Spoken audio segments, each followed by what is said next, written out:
आज हम previous year का पेपर बिहार का जो पीआरटी का पेपर हुआ था, प्रीवियस ईयर पेपर 24 अगस्त 2023 को शिफ्ट 1 का पेपर करने वाले हैं, जिसमें कि टोटल 120 क्वेश्चन आए थे। हम 2 घंटे जहां पर समय मिलता है हमें 120 पूर्णांक रहता है, 120 क्वेश्चन है, मतलब प्रत्येक क्वेश्चन 1 मिनट का है। रोल नंबर वगैरह यहाँ ऊपर भरना होता है, ऑफलाइन पेपर है ना एक्चुअली में। ठीक है, सब कुछ लिख रखा है उन्होंने। देखो कि 120 प्रश्न है, सभी प्रश्नों के अंक समान हैं और बकायदा देखो पृष्ठ संख्या 44 और 47 सहित 48 मुद्रित पृष्ठ हैं टोटल। मतलब रफ पेज भी उन्होंने दे रखे हैं इस तरीके से, है ना। और ये भी लिख रखा है, देखो उन्होंने क्या क्या कि केवल एक वृत्त को काली या नीली स्याही से बॉल पॉइंट से चिन्हित करना है। मतलब काली या नीली कोई भी बॉल पॉइंट आप यूज कर सकते हैं। टोटल 5 ऑप्शन आते हैं एक क्वेश्चन के। और साथ ही साथ में 1/4 इसमें दंड भी है आपको, कि 1/4 नेगेटिव मार्किंग भी हो रही है। आइए हम देखते हैं क्वेश्चन को। चलो कि क्वेश्चन नंबर 1 आपके सामने इस तरीके से देखो दिया गया है। क्वेश्चन पहला है आपके सामने, ये क्वेश्चन मैंने बहुत बार कराया हुआ है जब भी पढ़ाया है ऑफलाइन सेंटर पर अपने, कि under root 1 plus root under root के अंदर है 1+27/169 बराबर है 1+x/13।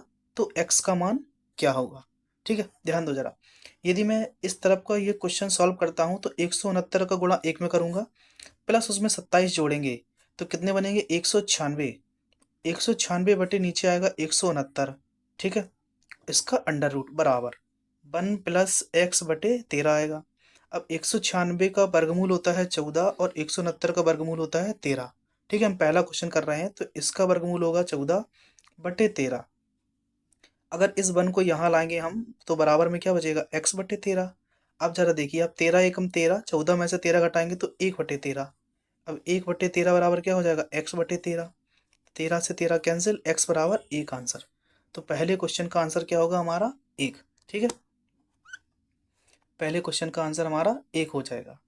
ठीक, इस तरह के क्वेश्चन आए थे, लेकिन कुछ क्वेश्चन बहुत अच्छे हैं, ऐसा नहीं है कि आप एक ही क्वेश्चन को जज नहीं कर सकते। हम सभी देखते जाएंगे। लिखा है कि किसी धातु की एक ठोस गोले की त्रिज्या 3 सेंटीमीटर दी गई है, इससे 4 मिलीमीटर व्यास का कितना लंबा तार खींचा जा सकता है? देखिए जरा, अब हमें गोले की त्रिज्या दी गई है 3 सेंटीमीटर, तो जरा गोले का आयतन बताइए आप मुझे क्या होता है? तो आप कहेंगे 4/3 पाई आर क्यू। क्लियर? और यहाँ मुझे बनाना है कितना? 4 मिलीमीटर व्यास का लंबा तार खींचना है एक्चुअली में। तो देखिए जरा, आर का मान हमारा कितना है? इसमें 3 रखेंगे हम ये, तो 3 की घात 3 मतलब कितना हो जाएगा? 27। तो 4/3 गुणा, ये क्या है? 3 की घात 3 मतलब 3 त्रिका 9 है 27/4 मिमी का खींचना है तो 4 से भाग दे दीजिए और 3 नम 27। तो आंसर जो हमारा आ जाएगा, कितना लंबा तार खींचा जा सकता है? 9 मीटर लंबा। तो यहाँ ऑप्शन नंबर बी हमारा करेक्ट आंसर होगा, दूसरे का बी। तीसरा क्वेश्चन देखिए क्या लिखा है कि एक फर्नीचर विक्रेता को 30 कुर्सियों को बेचने पर 6 कुर्सियों के विक्रय मूल्य के बराबर हानि होती है, तो उसकी प्रतिशत हानि बताओ क्या होगी? देखो, 30 कुर्सियों को बेचने पर 6 कुर्सियों की हानि होती है, मतलब ये लॉस है, ये सेलिंग प्राइस है। अब जरा मुझे बताओ, 30 की, जब हम 30 बेच रहे हैं, समझो 30 रुपए में बेच रहे हैं, तो 6 रुपए की हानि होती है, तो खरीदी कितने की होगी उसने? खरीदी कितने की होगी भैया? 36 रुपए में खरीदी होगी, क्योंकि 36 की चीज़ 30 में गई तभी तो 6 की हानि हुई। सीधी बात समझिए कि 6 रुपए की हानि हुई, टोटल 30 और 6 36 पर। ठीक, भाग दीजिए 6 चंग 36। और 1/6 क्या होता है? 1/6 होता है 16 सही 2/3%। या फिर यूं समझे कि 1/6 का मतलब 100/6। 2 से भाग लगाइए, 50/3, ऊपर नीचे 2 का भाग, 3 का भाग देंगे तो 16 3 48, 2 से बचेगा 16 सही 2/3%। हानि हमारी आंसर हो जाएगा तीसरे का सी ऑप्शन। ठीक, आइए क्वेश्चन नंबर चौथा देखते हैं। चौथा लिखा आपके सामने कि देखो, कुछ सवाल हमें ऑप्शन से डायरेक्ट करने होंगे दोस्तों, तभी पेपर हमारा सॉल्व हो पाएगा, अदरवाइज सॉल्व होना भी मुश्किल होता है। देखिए लिखा है कि 2 अंकों की एक संख्या के अंकों का गुणनफल 36 है। हमारे सामने एक 2 अंकों की संख्या है जिसके अंकों का गुणनफल 36 है। जरा देखो इसमें 36 किसका है? ये 8 और 4 है, 8 चौको 32, नहीं होगा आंसर। 7 और 3, 7 तिया 21, ये भी नहीं होगा। 9 और 4, 9 चौको 36, हाँ ये हो सकता है। लेकिन एक और दिया गया उपरोक्त में से कोई नहीं, तो हम इसलिए अभी थोड़ा डरेंगे। चलो ये सही है। कह रहा है 45 घटा दिया जाए तो अंक आपस में बदल जाते हैं। अच्छा 49 में से अगर हम 45 घटा भी देंगे, ठीक है, तो 9 में से 5 का ये कब घटा रहे हैं कि जब यदि संख्या में से 45 घटा दिया जाए तो अंक आपस में बदल जाते हैं। तो 49 को पहले हम बदलते हैं 94 में, और 94 में से अगर हम ये घटाते हैं तो 15, 14 में से 9 गया 5, 14 में से 5 गए 9, एक सेकेंड, 94 में से हम 45 घटा रहे हैं, 14 में से 5 गए 9, और 8 में से 4 गया 4, ठीक, तो 49 हो गया। देखो 94 से 49 बन गया है। हमसे पूछ रहा है संख्या क्या है, तो वही हमारी 49 संख्या हो जाएगी। वरना सीधा देखें, देखो अंकों का गुणनफल 36 होना चाहिए, तो इसमें ये आंसर लगा दीजिए। क्वेश्चन नंबर 5वां देखिए क्या है आपके सामने। a प्लस बी प्लस सी बराबर 0 है तो इसका मान क्या होगा। देखो जब मैं यहाँ ए बी सी तीनों को एलसीएम लेता हूँ तो ऊपर बनेगा क्या, ए क्यू, प्लस ऊपर बनेगा क्या बी क्यू, प्लस ऊपर बनेगा क्या सी क्यू। क्लियर, ये तीनों में बनने वाले होंगे। ठीक, यदि देखो आपने ये थ्योरम अगर पढ़ी है कि a plus B plus C का मान यदि 0 है तो A cube B cube C cube का मान होता है हमारा कितना, 3abc। ये डायरेक्ट होता है, वैल्यू फॉर्मूले के द्वारा आता है, और नीचे abc पहले से ही है, तो abc से abc कैंसिल, आंसर कितना हो जाएगा हमारा 3। ठीक है, ये 3 आंसर हो जाएगा। अदरवाइज यहाँ पर एक वैल्यू पुट कर सकते हैं आप, a का मान 1, b का मान 1, c का मान -2 ले लो, ठीक है, जिससे कि हम सेटिस्फाई कर पा रहे हैं इस क्वेश्चन को। और वरना आपको अगर सीधा पता है तो आप 3 लगा सकते हैं उस फॉर्मूले के द्वारा। छठवां क्वेश्चन देखिए क्या लिखा है कि हमें ये दिया गया है ऊपर 4 की पावर x प्लस 1, 4 की पावर 1 माइनस एक्स, और बराबर में लिखा है आपको 10। तो पूछ रहा है इसका हल बताइए क्या होगा, मतलब x का मान क्या होगा। देखो पहले तो हम प्रयास करते हैं कि डायरेक्ट ऑप्शन से उठा के रख लें जिससे कि लगाना आसान है। अब जरा ध्यान से देखिए, यदि x का मान मैं -1/2 रखता हूँ, ठीक है, प्लस 1 है, प्लस 4, 1 माइनस एक्स की घात -1/2 है तो यहाँ हो जाएगा प्लस का 1/2। जरा देखो 2 1, अगर आधे में से एक हम जोड़ रहे हैं, ये माइनस का ये प्लस का है तो आधा ही बचेगा, ठीक है, प्लस यहाँ कितना हो जाएगा 4 की घात 3/2। ठीक, अब 4 पर अंडर रूट है, इसका मतलब 2 बचेगा, और 4 को लिख सकते हैं 2 की घात 2, तो इस 2 से 2 कैंसिल, क्या बचेगा 2 की घात 3, 2 की घात 3 कितना होता है 8, और आगे 2 पहले से ही है, तो 8 में 2 जोड़ेंगे तो आंसर कितना हो जाएगा 10। मतलब पहला जो ऑप्शन है इस वाले सवाल को बिल्कुल सेटिस्फाई कर रहा है, और ऐसे ही लगाना होता है परीक्षा में भी, कोई नई चीज़ नहीं है ये, कई बार आप लोग पढ़े होते हैं। अब ये देखो कह रहा है कि इसको एक बहुपद gx से विभाजित करने पर भागफल और शेषफल क्रमशः इतने और इतने हैं, तो gx का मान बताओ। देखो पहला तरीका आपके पास वही है कि आप जो पढ़े होते हैं कि इसको इससे भाग दे रहे हैं, मतलब भाज्य बराबर भाजक है ना, भाज्य बराबर भाजक गुणा भागफल प्लस शेषफल लगाइए। या फिर मैं दूसरा तरीका आपको बताता हूँ कि ऑप्शन में से जिसमें भी x बराबर आपको रखने पर ये वाली इक्वेशन पूरी 0 हो जाए, समझ लो वही आंसर है। तो मैं पहले इसमें रखता हूँ x बराबर, देखो x माइनस 2 बराबर 0, तो x बराबर 2 उठा के रखिए जरा इसमें समीकरण में। 2 दूनी 4 दूनी 8, माइनस 2 दूनी 4 दिया 12, वर्ग है ना सीधा, x का मान 2 रखा प्लस 2 रखा, 8 2 10 2 12, और 12 में से 12 गया मतलब कितना बचेगा 0। ठीक है, लेकिन इतना मोस्ट कन्वीनियंट नहीं होता है, कभी कभी क्या पता सब में फंस जाएं आप। जैसे यहाँ x का मान नहीं निकाल सकते, यहाँ निकालेंगे तो x का मान प्लस माइनस बन करके आएगा, है कि नहीं। तो लेकिन वेरीफाई फिलहाल में इसी से हो रहा है, वरना आप सीधा भाग दे के भी लगा सकते हैं, इसका मान यही आएगा आंसर, क्योंकि वो लंबा पड़ेगा ज़्यादा और यहाँ इतनी जगह भी नहीं है, नहीं करा पाएंगे अभी इस चीज़ को। ठीक, क्वेश्चन नंबर 8वां देखिए आप क्या लिखा है। 8वां सवाल बहुत अच्छा लगा मुझे, क्योंकि इसमें लिखा है कि एक आपके पास शंकु के आकार का है जो कि 7 सेंटीमीटर व्यास वाले एक अर्धगोले पर चढ़ा हुआ है। ठीक है, एक खिलौना है शंकु के आकार का, सपोज ऐसा कोई खिलौना है जिस पर एक ऊपर अर्धगोलाकार ऐसा ये चढ़ा हुआ है, जिसका व्यास है 7 सेंटीमीटर। अगर व्यास 7 सेंटीमीटर है तो त्रिज्या हो जाएगी 7/2, मतलब ऊपर भी बचेगा 7/2। ठीक, अब कह रहा है कि खिलौने की कुल ऊंचाई, इसकी टोटल ऊंचाई है 14.5। अब 14.5 में से ये हम हटाएंगे आधा 3.5, तो कितना बचेगा, ये जो है शंकु की ऊंचाई अकेली आएगी, कितनी आएगी 11। ठीक है, अब शंकु की ऊंचाई 11 है और हमारे पास ऊपर जो उसके ऊपर जो लगा है अर्धगोलाकार, इसकी जो त्रिज्या है वो 3.5 सेंटीमीटर है ऊपर, ठीक है। और शंकु की भी त्रिज्या जो है वो 3.5 सेंटीमीटर है।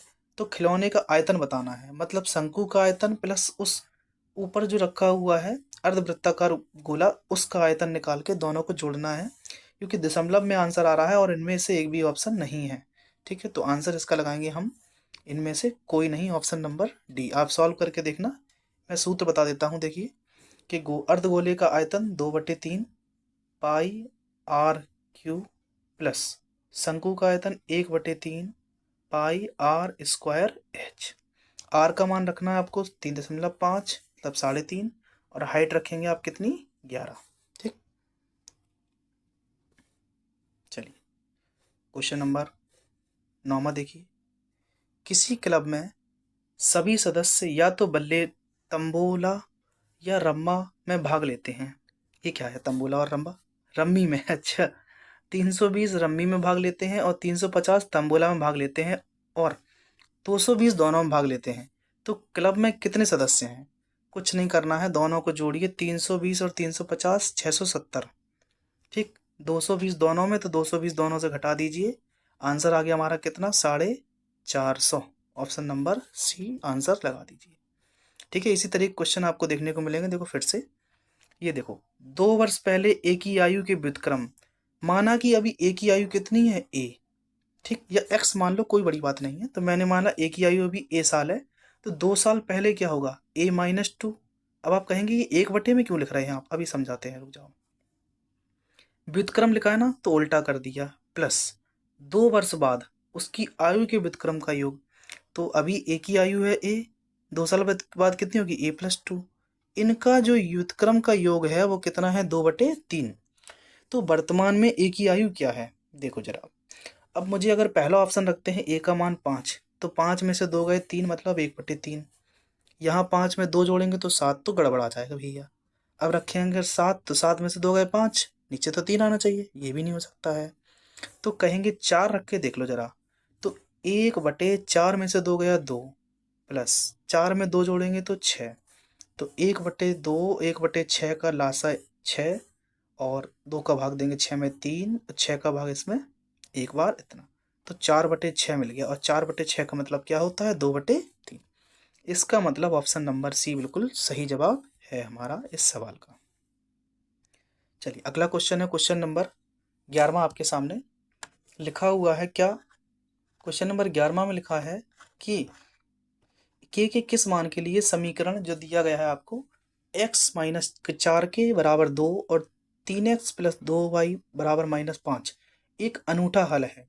देखो एक अनूठे हल के लिए क्या इक्वेशन होती है कि x1/x2, मतलब x1 इसका गुणांक क्या है पता नहीं, तो हम इसमें क्या लिख सकते हैं 1, ठीक है, 1/x2 इसका गुणांक कितना है 3 बराबर y1, तो क्या है इसका -k, और y2 कितना है y का इधर 2 बराबर c1/c2, तो 2/-5।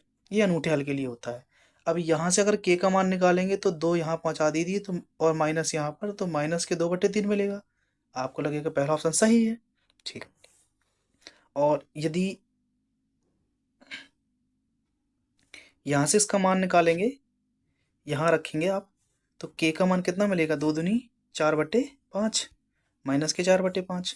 और क्योंकि इसका आंसर उपयुक्त में से एक से अधिक ना एक है ना 2 है, इसका आंसर यही है भैया, आयोग ने गलत दी है जो भी होगा। फिलहाल में ऑप्शन नंबर ए इसका करेक्ट आंसर है, ठीक है, याद रखना इस चीज़ को, माइनस के 2/3 है। 12वें सवाल की देखो मैं बहुत ज़्यादा प्रशंसा करूंगा, ये बढ़िया सवाल पूछा गया है बीपीएससी में, कि एक वृत्तखंड की त्रिज्या दी गई है 14 सेंटीमीटर, इसका त्रिज्यखंड दिया गया है 102.7 सेंटीमीटर। तो त्रिज्यखंड का केंद्रीय कोण क्या है? देखो जरा, हमें केंद्रीय कोण पूछ रहा है, और क्योंकि एग्जैक्ट आंसर पूछ रहा है, और ये जो दिया गया है ना क्षेत्रफल, ये एग्जैक्ट नहीं है बिल्कुल, ये लमसम में दिया गया है। तो जरा देखो ध्यान से क्या लिखा है कि हम जानते हैं त्रिज्यखंड का क्षेत्रफल होता है पाई आर स्क्वायर इंटू θ/360, यही होता है पाई आर स्क्वायर इंटू θ/360। हम ऑप्शन के द्वारा वेरीफाई करते हैं, आइए। पाई का मान 22/7 रख लो यहाँ पर, ठीक है। आर का मान 14 है, तो 14 गुणा 14 रख दिया है, गुणा थीटा का मान मुझे नहीं पता है तो थीटा बटे 360 भी लिख दिया मैं। अब जरा देखो ये क्या होगा भैया,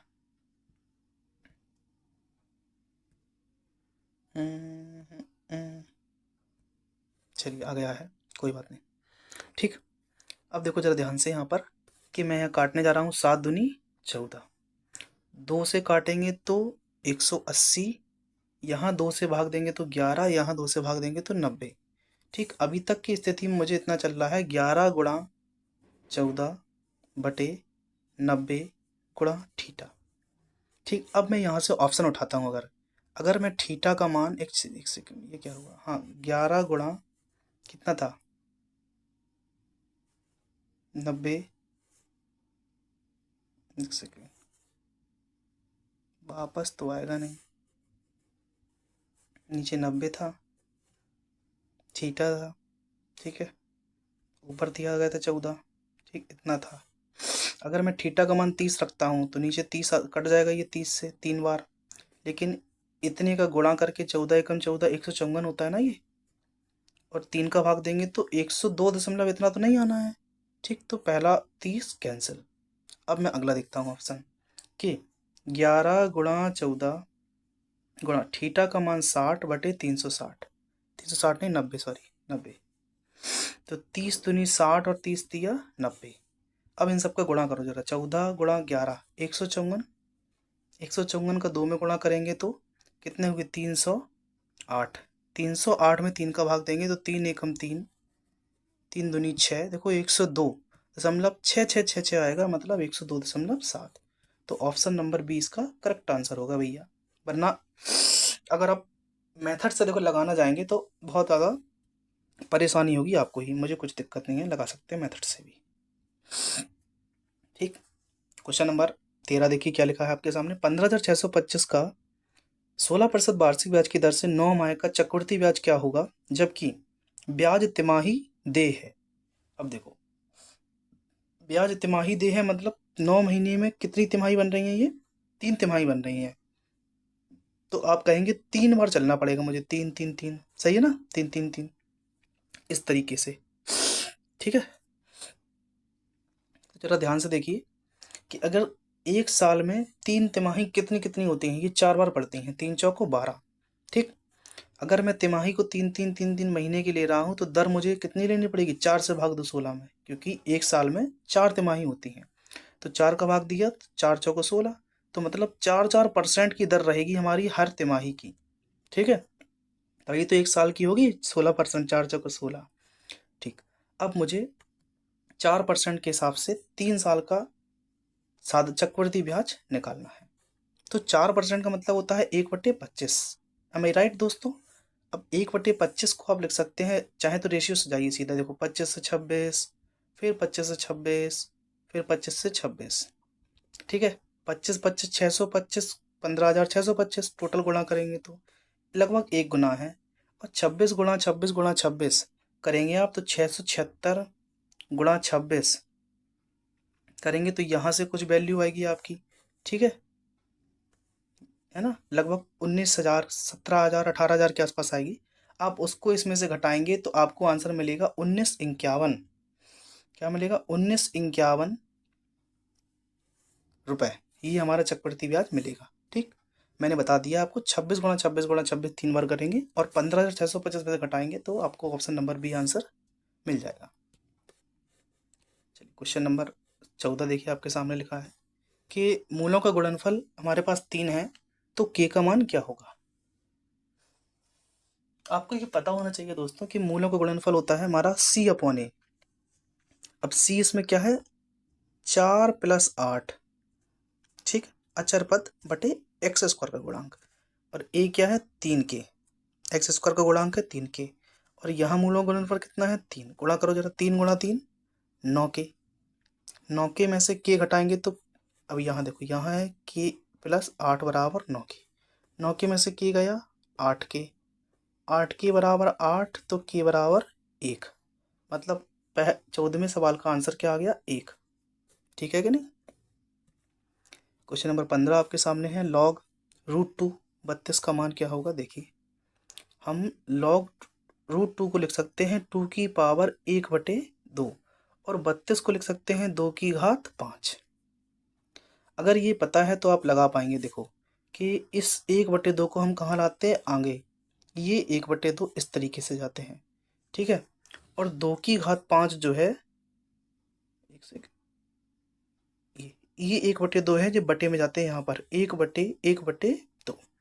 और m की पावर n क्या होता है, m log n। तो m आगे मतलब 5 आगे, इधर क्या बचेगा log 2, यहाँ भी 2। जब दोनों के बेस और ये 2 बराबर होंगे तो इसका वैल्यू हो जाती है 1। 5 का गुणा 2 में 5 दूनी 10। तो ऑप्शन नंबर सी हमारा करेक्ट आंसर हो जाएगा। क्वेश्चन नंबर 16 सवाल में कह रहा है कि त्रिभुज का आधार ऊंचाई आधार से 6 सेंटीमीटर कम है। ऑप्शन पे आइए। देखो सभी में 6 कम है, सभी में 6 कम है। कह रहा है कर्ण इतना है, तो जरा स्क्वायर करके नहीं देख पाएंगे आप, जोड़ करके 218 कौन सा आ रहा है, एक भी नहीं आ रहा है, तो कौन सा आंसर लगाएंगे, ई। देखो 5 का स्क्वायर 25, 11 का 121। अरे कर्ण का स्क्वायर बराबर आधार का स्क्वायर प्लस लंब का स्क्वायर, है ना, वही लगाना है। तो ये जोड़ने पर कहीं से भी 218 नहीं होंगे, ना ये ना ये। तो आंसर बचा है हमारा ई ऑप्शन, लगा के आगे बढ़ जाओ। कि देखो आंसर तो ये ऑप्शन है अपना। इनमें क्या करना, आप डिफरेंस लेना। 13 और 18 में डिफरेंस कितने का है, 6 का, ठीक है, सॉरी 5 का डिफरेंस है। यहाँ कितने का है, अगर आप घटाएंगे तो 9 7 16, 7 का डिफरेंस है। यहाँ कितने का है, 4 का है। और यहाँ कितने का है, 9 का है। बस अब हम पीछे नीचे की सभी संख्याओं को भूल जाइए आप, ठीक है, थोड़ी देर के लिए यहाँ की संख्या भूल जाइए। अब आप देखिए कि हम 5 का भाग अगर 13 में देते हैं तो 5 दूनी 10 और 3 बचे, 5 छक्का 30, 2.6। 7 का भाग देते हैं, 7 चौको 28, 4 के लगभग 4.1 आएगा, ठीक है। 4 का भाग देंगे तो 10 दशमलव कुछ आने वाला है, फिर 10.2, 10.2। 9 से भाग देंगे तो 9 पंचे 45, 6 बचेंगे और 9 छक 54, 5.6। अब आप खुद देख लो सबसे बड़ा कौन सा आ रहा है, 10.2 मतलब 41/45। तो 41/45 दो ऑप्शन में मिल रहा है। सबसे छोटा 2.6 दिख रहा है मुझे यहाँ पर, मतलब 13/18 है। तो सबसे आगे ये लगा है, सही है। अब देखो 2.1 6 के बाद है 4.1, तो 4.1 का मतलब है 29/36, तो ये है। और उसके बाद हमारा कौन सा आएगा, 5.6, तो ये वाला, फिर लास्ट में ये वाला, ठीक है। बस डिफरेंस लीजिए आप इनका और ऊपर न्यूमरेटर में जो अंश की संख्या उसमें भाग दीजिए। और बचे हैं भाई अब 14 क्वेश्चन, आइए सॉल्व कर लेते हैं। चलिए देखो क्या लिखा है, कितने वर्ग हैं इसमें। ये एक इस प्रकार का वर्ग है कि जिसमें कि सभी बॉक्सों की संख्या, रो एंड कॉलम की संख्या बराबर है, पंक्ति और स्तंभ। टोटल आप काउंट कीजिए कि इसमें कितने हैं 1, इसमें कितने हैं 2, इसको नंबर दीजिए 3, इसको नंबर दीजिए 4। अब इन सब का उठा के कर दीजिए आप क्या, स्क्वायर। और स्क्वायर करने के बाद सभी को कर दीजिए क्या, प्लस। जैसे ही आप प्लस करेंगे तो 4 का 16, 3 का 9, 2 का 4, 1 का 1, 16 9 25 और 4 29 और 1 30, आंसर हो जाएगा। सरल सा सवाल है ना, ठीक है। ये क्वेश्चन नंबर 106 हो गया। 107 में लिखा है कि प्रत्येक, अब देखो बड़ा सवाल है लेकिन छोटा है, कोई कठिन नहीं है इतना। एक व्यक्ति जो है अंडे की इस प्रकार टोकरी में रखता है कि प्रत्येक क्रमिक दिन पर रखे जाने वाले अंडों की संख्या पहले से टोकरी में मौजूद संख्या के बराबर है। मतलब आपने अगर आज रखे हैं 1 अंडे, अगले दिन रखे हैं, तो अगले दिन भी टोकरी की संख्या, अंडों की संख्या बराबर होगी। कह रहा है संख्या के बराबर है। इस प्रकार टोकरी 24 दिनों में पूरी भर जाती है ये, ठीक है। कितने दिनों के बाद टोकरी 1/4 भरी थी, तो देखो ये 22 दिन के बाद टोकरी 1/4 भरी थी। आप इसको टिक कर लीजिए और लगाएं, ये खुद से सभी हम ही कराएंगे क्या, कुछ तो लगाइए आप भी। आओ देखो, दो संख्याओं का योग कितना है, 480। यदि बड़ी संख्या, हम मान लेते हैं बड़ी संख्या x है, में 2% की कमी की जाती है, तो 2% की कमी करेंगे तो कितनी बचेगी, 98%। चलो छोटी संख्या में 10% की वृद्धि, छोटी संख्या 22 है, 10% की वृद्धि, तो संख्या कितनी हो गई, 100 से 110। आप मुझे बताओ कि x/22 ये बड़ी है ये छोटी है, कितना हो जाएगा, 110/98। सही। इसको आप 2 से काटो, कितना बचा, 55, सही है, बटे 49, ठीक। कह रहा है कि इन दोनों का योग सवाल में है 480। जरा जोड़ो, 9 5 14 की 4, 5 4 9 और 1 10, 104। 104 का मतलब कितना है, 480। हमसे पूछ रहा है बड़ी संख्या, तो एक यूनिट की वैल्यू आप मुझे बता सकते हो, 480/104। बड़ी संख्या कौन सी है भैया? x, मतलब 110 यूनिट की वैल्यू चाहिए तो 110 का गुणा कर दो, यहाँ पर 2 से भाग दो। देखो 8 से कट रहा है, 13 अट्ठे 104 और 8 छंग 48, 6 से भाग देंगे इसमें, 8 से कट रहा है ना, 13 अट्ठे 104, ठीक है, और 8 छंग 48, 60 बार जा रहा है। 60 का गुणा आप करेंगे 110 में तो 11 छक्का 66।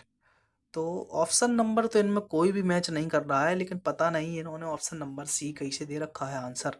एक बार दोबारा देख लीजिए, दो संख्याओं का योग इतना है, बड़ी संख्या लगभग है। अच्छा, नीचे कितना था? 104 फाइनल, ऊपर कितना था? ये आंसर दे रहे हैं, हमारे हिसाब से तो ये नहीं होना चाहिए यार, डी ऑप्शन हो, इनमें से कोई नहीं।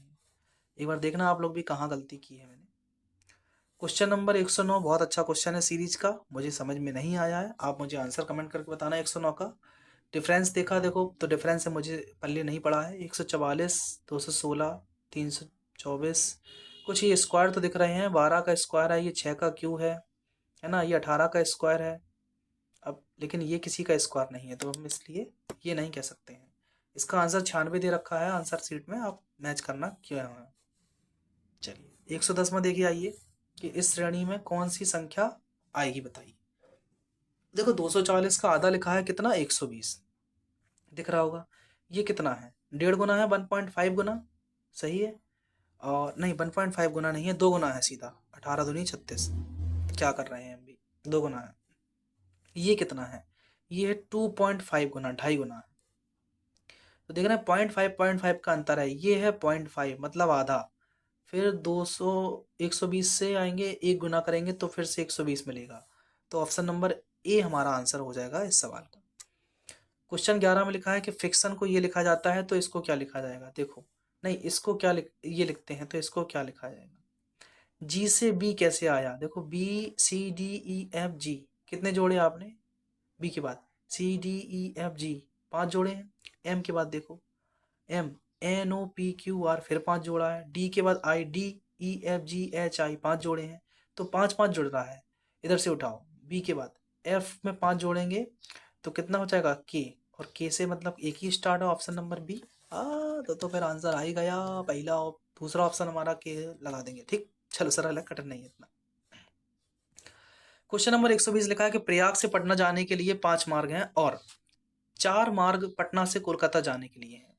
तो पटना होते हुए प्रयागराज से कोलकाता जाने कितने मार्ग हैं? तो 5 गुणा 4 20 आंसर लगा दीजिए। सर्वाधिक उपयुक्त कथन का चयन कीजिए, क्या है?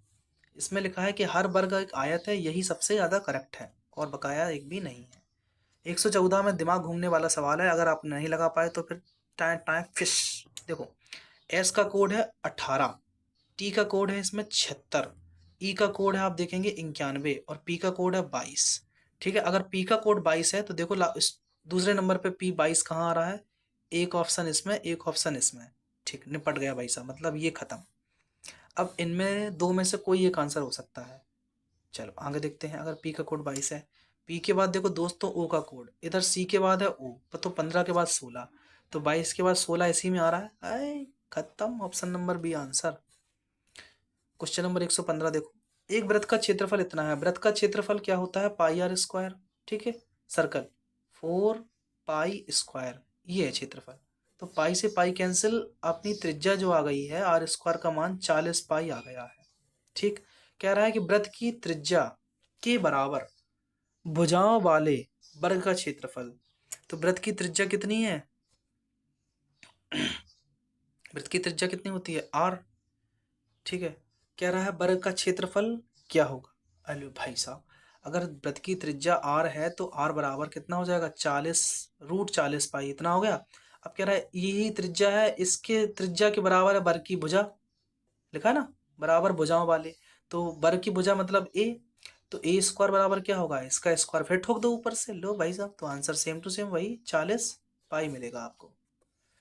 क्वेश्चन नंबर 116 लिखा है कि अलग बताइए, पुस्तक कागज पेंसिल रबड़ आदि आदि आदि, पुस्तक का अलग होगा, अलग ही दिख रहा है सबको भैया।